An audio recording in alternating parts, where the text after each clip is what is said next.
भी अपनी चाल चलना शुरू कर चुका है। उसने अपनी आर्मी को लेवल 9 सोल गाइडेंस टूल के साथ सिटी के बाहर भेज दिया था। ये टूल इतने ताकतवर होते हैं कि इनके सामने टाइटल लेवल डोलू मास्टर्स भी परेशान हो सकते हैं। दूसरी ओर हम देख रहे हैं कि यान होन एम्पायर, स्टार लुआ एम्पायर, शक अकेडमी और टाउन्स कने ने एकजुट होकर क्राउन प्रिंस को खत्म करने और इस जंग को शुरू होने से पहले रोकने का निर्णय लिया। इस समय खुद भी केटा और उसका साथ देने वाला अंडरग्राउंड सोल गार्डेस कंपटीशन में हिस्सा ले रहा था, ताकि वह होली स्पिरिट चर्च और जोश एलायंस के बारे में अधिक जानकारी हासिल कर सके। आज उसी सोल गार्ड्स लाइट कंपटीशन का फाइनल मैच होने वाला था। सोल गार्डन सलाई कंपटीशन का फाइनल हो रहा था, जिसे देखने के लिए दूर दूर से लोग इस ग्राउंड में इकट्ठा हो चुके थे। इसे होस्ट करने वाला कोई और नहीं बल्कि चाइना था, और वह बारी बारी से तीनों टीम्स को अरीना में इनवाइट करने लगा।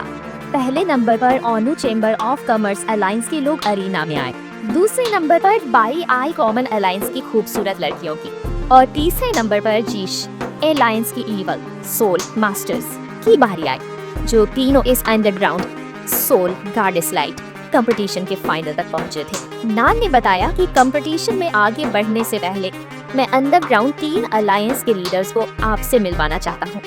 सबसे पहले उन्होंने मास्टर नैनगंग को जीश एलायंस के लीडर के तौर पर इंट्रोड्यूस किया। जीश एलायंस असल में इवल सोल मास्टर से मिलकर बना हुआ था, जिनका काम मेडिसिन और हथियारों को बेचना था। दूसरे अंडरग्राउंड अलायंस का नाम ओनू चेंबर ऑफ कॉमर्स अलायंस था, जिसके लीडर मास्टर ली टोंग थे, और ये लोग चोरी और माफिया के धंधे में काफी मशहूर थे। आखिर में आता है कॉमन अलायंस, जिसका लीडर नाम शुआन था, और ये लोग रेड लाइट एरिया और ह्यूमन ट्रैफिकिंग के लिए काफी जाने जाते थे। यह सनमून एम्पायर के 3 अंडरग्राउंड अलायंस थे, जो बुरे काम करने के लिए मशहूर थे, और ये लोग रेयर मेटल्स भी बेचते थे, जो कि सोल गार्डेस टूल्स बनाने के लिए बहुत महत्वपूर्ण मेटल्स हैं। इन तीनों अलायंस ने मिलकर ये अंडरग्राउंड सोल गार्डेस मास्टर ननगोंग बता रहे थे कि आज के दिन इस फाइनल में जीश एलायंस ही जीतेगा। इस बार मास्टर ली टोंग ने जवाब दिया, नहीं, इतनी जल्दी खुश मत हो, क्योंकि मुझे अपने डिसिबल्स पर पूरा भरोसा है। 100 मिलियन गोल्ड कॉइन्स तो हमारे ही होंगे। वहीं शुआन ने कहा, तुम दोनों काफी कॉन्फिडेंट हो, लेकिन मैं 100 मिलियन गोल्ड कॉइन्स को इतनी आसानी से नहीं जाने दूंगी। इसके लिए मैं ड्रैगन गर्ल्स लेकर आई हूँ, जिनके पास एंजिन ब्लड लाइन है, जिनके पास एंजिन ब्लड लाइन है। ये खूबसूरत लड़कियां सोल गार्ड्स वेपन बनाने में माहिर हैं। सभी दर्शक अपने अपने अलायंस का नाम चिल्ला रहे थे। दूसरी ओर केटा ने ड्रैगन गर्ल्स के बारे में सुनकर हैरान होते हुए कहा, आखिर ये ड्रैगन गर्ल्स क्या है?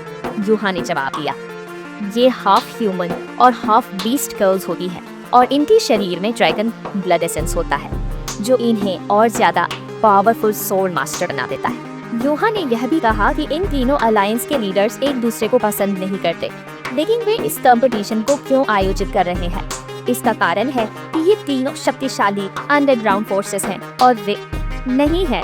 यूहा और केटा लेवल 9 के फिक्स माउंटेड सोल गार्डेस शेर को देखकर हैरान हो गए थे, और हुआक्सी की आंखों में लालच साफ नजर आ रही थी। तभी अचानक मास्टर ननगोंग ने कहा, केवल यही नहीं, कल के दिन रेफरी के पास भी तुम्हारे लिए एक और बेहद कीमती इनाम होगा। अब सीन शिफ्ट होकर प्रेजेंट में वापस आ गया, जहां चेन नान ने इस कंपटीशन के चीफ रेफरी मास्टर यूलिन को अनाउंस करना शुरू किया।